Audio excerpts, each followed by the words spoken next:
We've got our boiler now up in the attic and above that ceiling, and I think there are 3 different feeds to the hot water system in our house.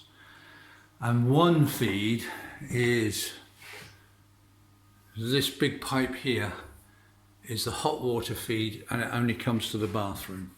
Then we've got a second hot water feed that goes to the other bathroom, and a third hot water feed that goes to the kitchen. They're all actually separate. So 2 things to begin with, almost unbelievably, when we moved in, legacy plumbing. So legacy plumbing basically means that plumbers tend to connect pipes up to where there's already pipes, rather than having to rip up the floor and put in new pipes. Any new pipe work, they tend to connect it up to the old pipe work, irrespective of where it runs, and normally where it runs is exactly where you don't want it. So in our case, here is our hot water feed from the boiler now, and here, capped off, is the hot water feed to the shower, right? What is it, about, a foot apart? But when we moved in, hot water comes down this pipe, which is a 22mm pipe, so it takes a lot of water to move. Then it goes along under the floor here until it gets to here, where I know there's a connection.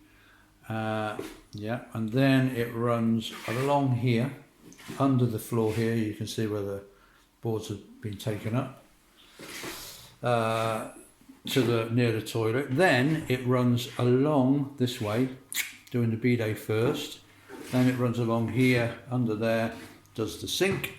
Then it runs along to here and does the hot tap. And then if you can just see there, that's the feed to the hot tap. And then if you see there, the pipe carries on the 15mm form, and that then carries on to here, and then it comes back under the floor. Yeah, it does. That is really amazing. Back under the floor, back under here, and then it comes up there, and then it used to connect to the shower. So can you imagine how long you had to run the shower for before you actually got hot water? So all these pipes had to be filled going all the way around the bathroom when the actual pipe was there. So a few years ago, what I did was, working from the other side of the shower, I had to take all the tiles off because this was all boarded, I couldn't get to it. I managed to get to this back of the shower, and that's why the boards are all cut here, because I took the tiles off and then had to cut a hole so I could reach through, and I was able to disconnect that hot water feed, and then working in the cupboard I could connect. I think I must have got a plumber to do this, because that's not me, that's a solder.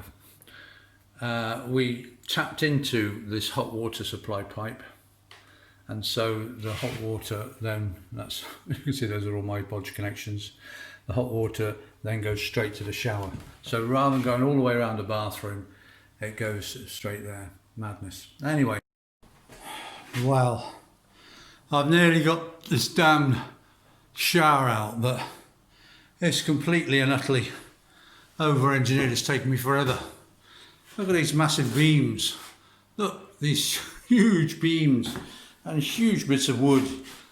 And it's mounted on, like, what, 4 beams, 4 cross beams, and 3 levels of 3 layers of plywood. Yeah, and this is the offending wall. But anyway, at least it's going. What a job! Everything, it's literally everything's put in with 6-inch nails everywhere. It's these huge flipping nails. It's been such a job getting it, because it's all been put together so over much, but get there.